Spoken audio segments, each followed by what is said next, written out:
Praise the lord. ఈరోజు మనము సామెతల గ్రంథం 16వ అధ్యాయం చదువుకుందాం. హృదయాలోచనలు మనుష్యుని వశము, చక్కని ప్రత్యుత్తరం ఇచ్చుటకు యెహోవా వలన కలుగును.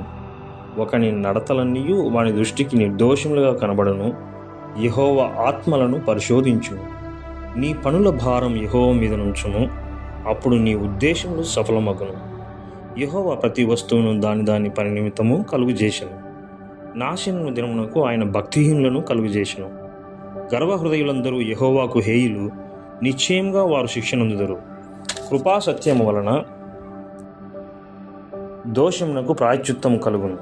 యెహోవా యందు భయభక్తులు కలిగినట వలన మనుషులు చెడుతనం నుండి తొలగిపోవుదురు. ఒకని ప్రవర్తన యెహోవాకు ప్రీతికరమగునప్పుడు ఆయన వాని శత్రువులను సహా వానికి మిత్రులుగా చేయును. అన్యాయం చేత కలిగిన గొప్ప వచ్చుబడి కంటే నీతితో కూడిన కొంచెమే శ్రేష్టం. ఒకడు తాను చేయబోవున్నది హృదయంలో యోచించుకొనును, యెహోవా వాని నడతను స్థిరపరచును. దేవోక్తి పలుకుట రాజు వశము, న్యాయం విధించుట యందు అతని మాట న్యాయం తప్పదు.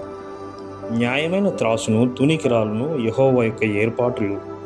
సంచిలోని గుండ్లన్నీయు ఆయన నియమించెను. రాజులు దుష్టక్రియలు చేయుట హేయమైనది. నీతి వలన సింహాసనము స్థిరపరచబడను.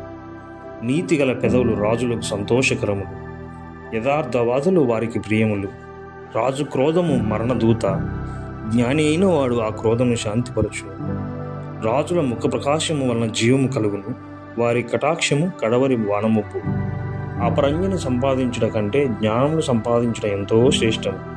వెండిని సంపాదించుట కంటే తెలివిని సంపాదించుట ఎంతో మేలు. చెడుతనము విడచి నడుచుటయే యథార్థవంతులకు రాజమార్గం.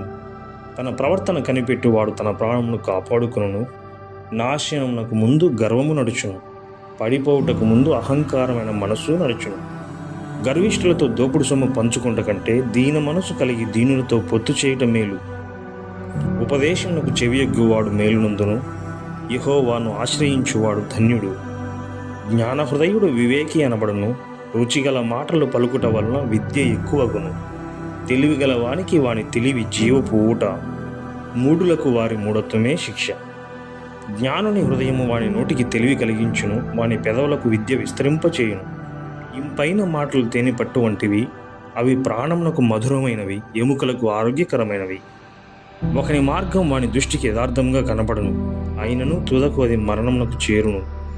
కష్టము చేయు వాని ఆకలి వాని కొరకు వాని చేత కష్టము చేయించును, వాని కడుపు వానిని తొందర పెట్టును. పనికి మాలిన వాడు కీడును త్రవ్వి పైకెత్తును, వాని పెదవుల మీద అగ్ని మండుచున్నట్లున్నది. మూర్ఖుడు కలహము